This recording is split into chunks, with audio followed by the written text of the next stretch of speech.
system is not registered with an entitlement server, you can use subscription manager to register.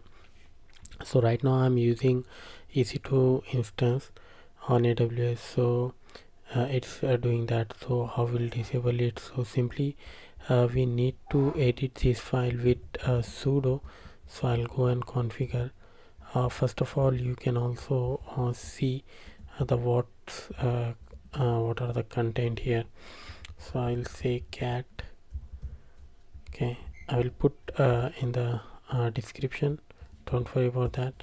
So if you see, it's enable and 1, so we need to make sure it's 0. Okay, I will go and paste this command here and insert I'll do 0 escape colon wq.